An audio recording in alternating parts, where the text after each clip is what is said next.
Hey everyone, welcome to Learning Sharp. I thought tonight we'd make a strop.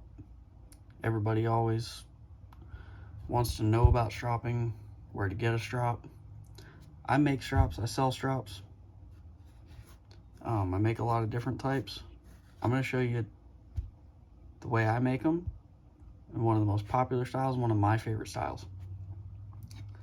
All my strops start with a 2.5 by 3/4 pine board. You can buy these in 4-foot sticks at Home Depot or Lowe's. They're a not free board, or like a finished board. They're easy to work with. These are ones for a customer. I sand them up on a belt sander. I put the beveled edges on a belt sander. Some folks like them stained, some don't. You could use a router. You get as fancy as you want. I just do it on a belt sander. Knocks the edges down nice. They won't dent if you drop it. And this is the classic way that I do it.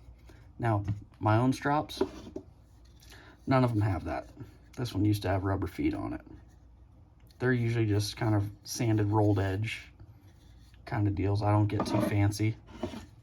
This is the only stained one I have at the moment. But again, mine don't have all the fanciness. But we'll put together a customer strop tonight. I want to show you how easy it is to make one. So we have our pine board. Cut it to, they're 2.5. We cut them by 8.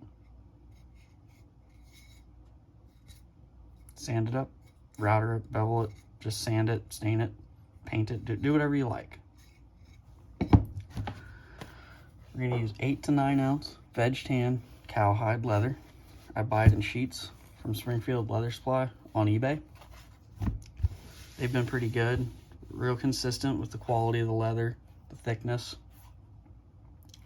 I take my strop blank and I'll trace them out, leaving a small gap at the ends and on the sides, or leaving it proud. Extra material, it's not a gap, sorry. Labeling them isn't necessary. I don't know why I do, but I do.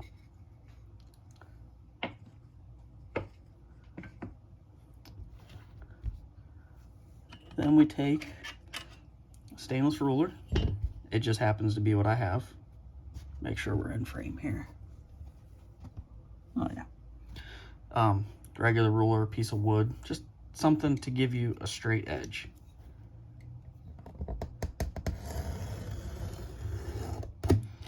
Nice sharp razor blade does the trick. And the lower that you keep the blade, the angle, pulling it way up, the lower you keep it, the less chance you have of it jumping out and wanting to cut you. I'm gonna go ahead and just cut these up real quick while I got the stuff out.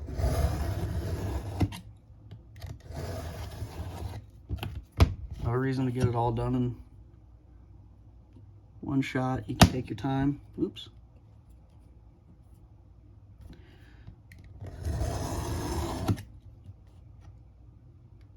I got a little crazy on that one.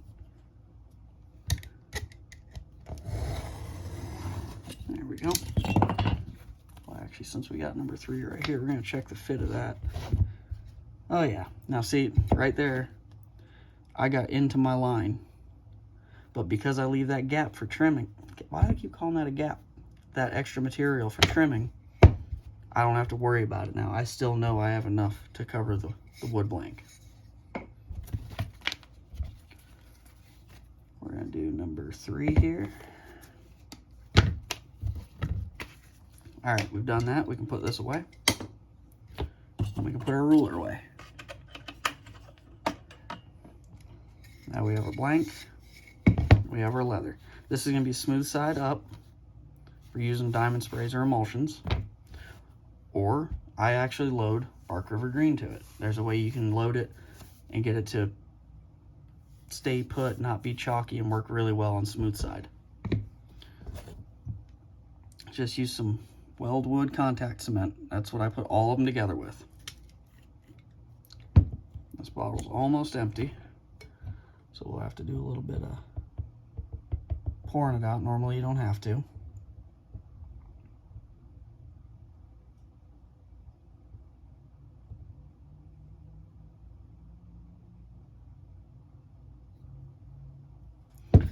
You want to get it to where you can get a generous amount on there. I make these to last. These should last an incredibly long time. I bond them together like this so they don't come apart. I use 8 to 9 ounce thick veg tan leather, which is somewhere between an 1/8 and 3/16, closer to 3/16. And I do that because these strops can be resurfaced. There's no reason why you can't change compounds, or when they start getting real ragged looking, take 150 grit sandpaper to these things and sand them right down to bare leather again, reflatten them, sand them down, and reapply compound or emulsion, whatever you want to use on them. They should last a really long time, and they're a permanent fixture this way.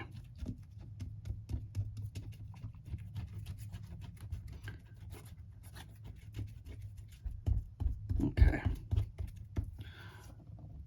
So we got a good coat of that on our leather.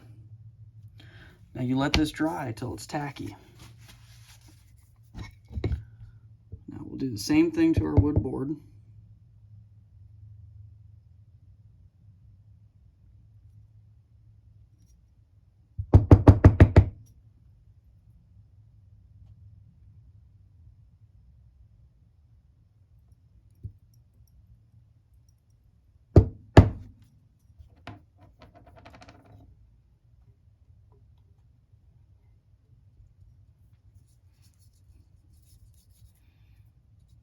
I would try to film a video with a bottle of contact cement that's almost empty.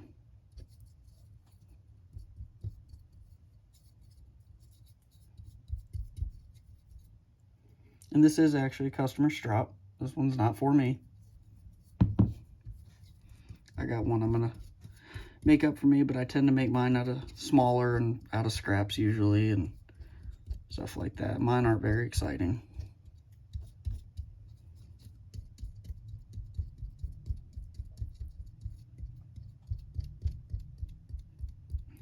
If y'all ever have strop questions or anything, feel free to message me. If you have a better way that you're making them, let me know.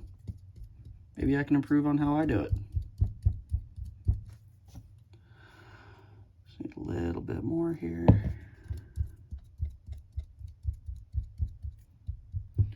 A spot to pay real close attention to is the corners, because that seems to be a spot where leather always wants to lift and pook up.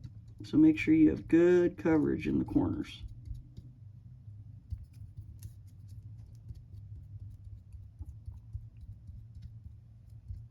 All right.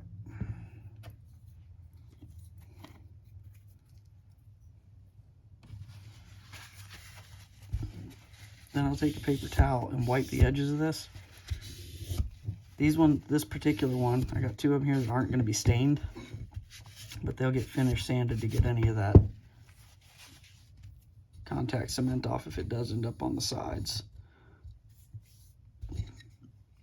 And now we just need to let that tack up for a minute, and we can move on to the next part.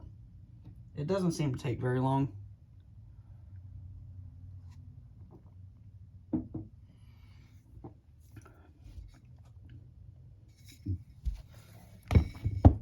I don't know if it'll be like that other places. I know here in Florida where I am, it doesn't take very long for this stuff to get dry and tacky.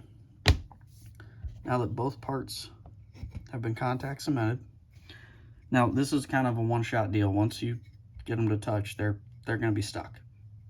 So I start at the edge, get it lined up where I want it. We're good there. And we'll just apply as much pressure as we can. I have had some stubborn ones that I've had to clamp. I don't generally clamp them overnight or get real crazy or anything like that.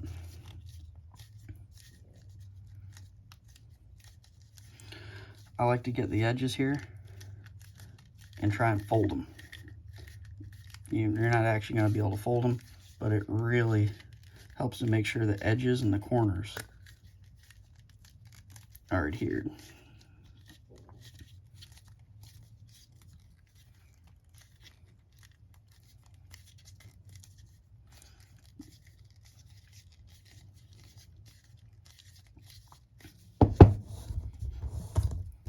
So just to kind of give you an idea, a 4-foot stick of this board is about $4. It's like 3 and change. A 12 by 12 sheet, 12 inches by 12 inches, 8 to 9 ounce vegetarian cowhide from Springfield Leather is $13, shipped on eBay. This size strop you can get 5 strops out of, and a couple strips, to where you could make some 1-inch wide type strops. This is basswood, but you get the idea. So for $20, because you got to buy the Weldwood contact cement if that's what you choose to use. So say 20 bucks, you can make 5 strops this size, and then a smaller one. You get 6 strops for $20. And I've used nothing special here except for a utility blade and a household ruler. That you could use a yardstick, a piece of metal, another piece of wood, just whatever you can to help cut you a straight line. So there we go. All right, now I like these snap breakaway blade deals. You can change the blade in them. I like it because I can always have a sharp blade for trimming leather. This part I might lose you out of frame a little bit. Parts of it I just have a habit of holding it a certain way. So we'll get in there, just run it right against that board.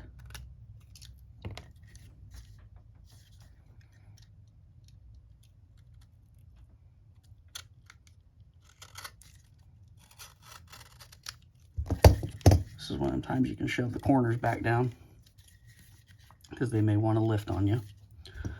So then, this is where I said you may lose it in frame. I'm trying. I hold it against me and try to keep the blade laying flat against the board. If you nick the board a little bit, it's okay. You can go back and touch up your stain or whatever, or sand it.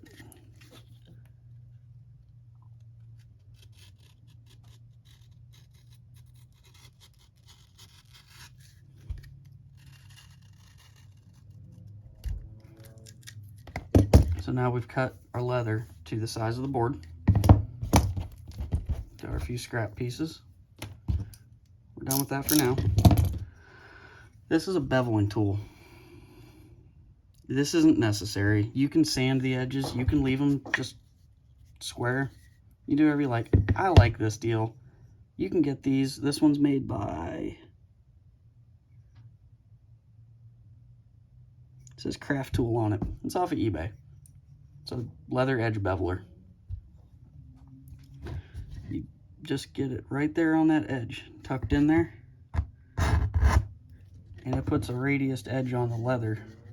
Same reason I radius this. If you drop it or something, you're not going to get a nasty dent or a cut.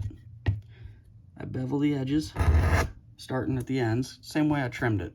I don't know, just, I'm weird. And then we'll make our long run.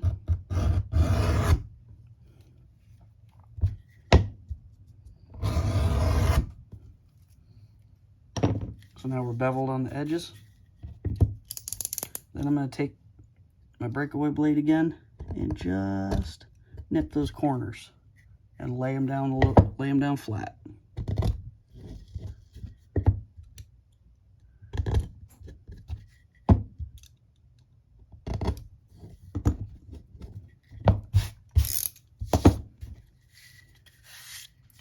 That's a finished drop.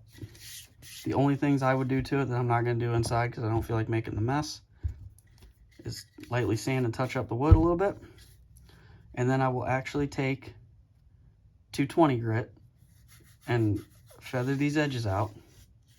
Just smooth them and feather them down just a little bit, blend them together, so we get a little bit more radius instead of that almost a 45 that the edge beveler leaves. And then I'll surface this with 220 grit. 120, 220. So if it seems like it's going slow, I'll start with 120 instead. And we'll just surface this until we get it good and flat. We get the sheen off of it, and we flattened it basically. That's what we're doing. We're going for flat. And once it's good and flat, dust it off and we're ready to put emulsion on it. Not really sure how long this video ran, but we just made a strop in however long it took, minus cutting the board and sanding it. You know, I got a bunch of them that are different sizes, different stains and stuff. A lot of mine are, again, just plain wood. You can look up learning_sharp on Instagram. I've got a lot of photos of strops that I've made in different sizes and styles, paddle strops, small strops, KME strops, Edge Pro style strops. But this is about my favorite, most popular. It's a good size. This is a bird car 2. You know, 8x3, 8x2.5 is just about right for stropping. Thanks for watching, everyone. Get out there and make some stuff. It's real rewarding, and you can make them how you want and try what you want. You might like flesh side up. This leather here, I made this one out of. Just plain flesh side for deburring. Nothing fancy. That's literally flesh side roughed up with 120 grit emery cloth. And then it's matted down some on its own just from stropping as it breaks in. But you can see the difference after sanding and really getting that flesh side to nap up. You can try sanding these finer and finer and finer. I've sanded them up to 600. You could go beyond that. The possibilities are endless. Find what works for you. Doesn't take much tools. You don't have to have an edge beveler. You don't have to have a breakaway blade. You could do this whole project with a utility blade, a ruler, and some contact cement. I've made these things out of pallet wood, pine wood, oak wood, furring strips, paint sticks. You name it. You can do anything you want with them. You can make it out. You get really fancy, make it out of micarta. This part doesn't matter. It's just something to hold and look pretty. This is the side that matters. You want to get them to where they're sanded flat, smooth, and conditioned the way you want. This is a good example. How I've missed and whatever, nicked and cut this one up some. This one's horse butt, but I could take this and sand and surface it completely clean and flat again and reload and keep on going. That's why I like thicker leather strops. Some guys like thinner leather because they say that you can use more pressure and you have less chance of the leather wanting to cup around the apex and actually dull it. I disagree. If you have good firm leather that's thick and have good technique, you will be fine. And you'll be able to take this strop and recondition it and use it for a very, very, very long time. I see too many people who use a strop till it gets all roughed up, cut up, dirty, loaded. I need a new strop. I've about worn this one out. If you make them right, they don't wear out. They just need tuned up again. I hope this helps. If you have any questions, feel free to message me. Y'all have a great night. Like, subscribe, look us up on Instagram. Thank you.